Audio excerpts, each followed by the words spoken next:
need support, and there might be something in data about targeting people who might be at risk, particularly in turnover in their first year, giving that team hope, spotting burnout. A little bit of a discussion about flu and whether we stand at the front door with a syringe in hazmat Doctor Who gear. Yeah. Importance of senior decision making near the front door, both in acute and in primary care.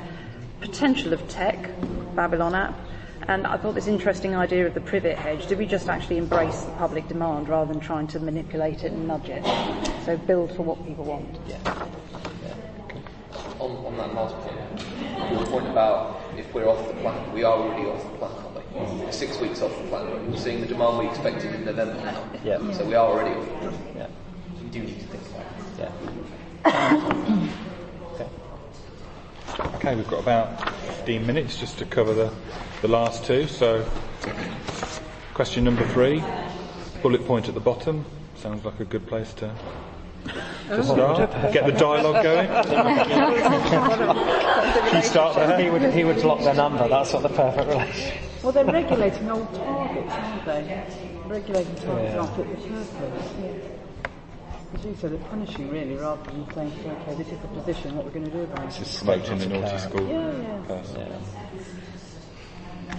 Yeah, and we're looking at targets or we're looking at people.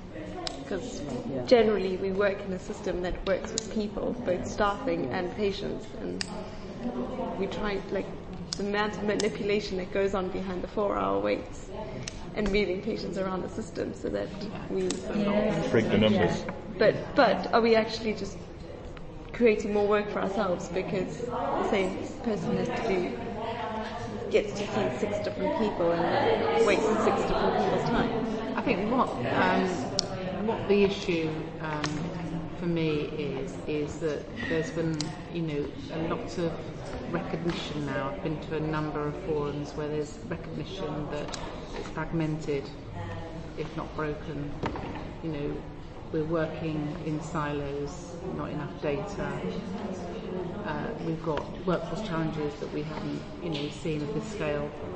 So that's all being talked about, but what we're still being asked to operate within is a very oppressive environment, and that's what I personally find quite disingenuous.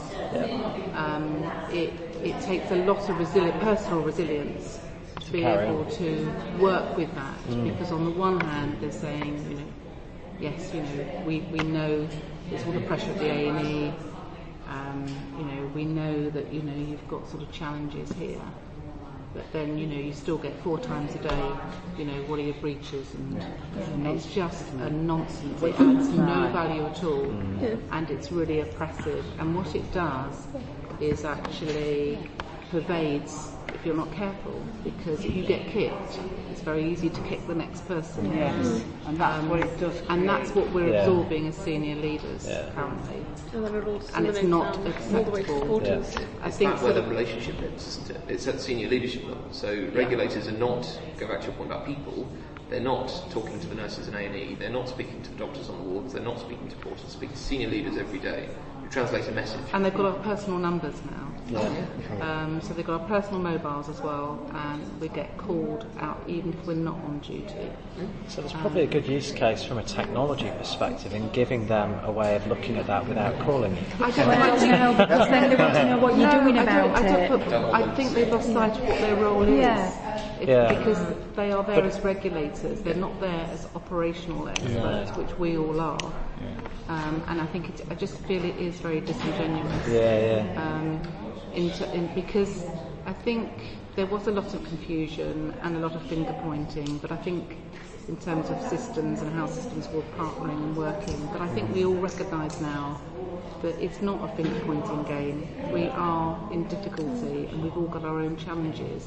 And certainly as a very, very challenged system, I've got a lot of respect for my partners now because I understand where they're coming from, because we really worked on that trust. And do the regulators understand? Any better. Do the regulators understand? No, they're very much into just, kick the community to sort your stranded out or your detox out, and it's not the answer. And I do feel it's very disingenuous, quite frankly. And I would have liked to have heard from Jim this morning a bit more about that, because he's seen both sides, and it would have been interesting to know how to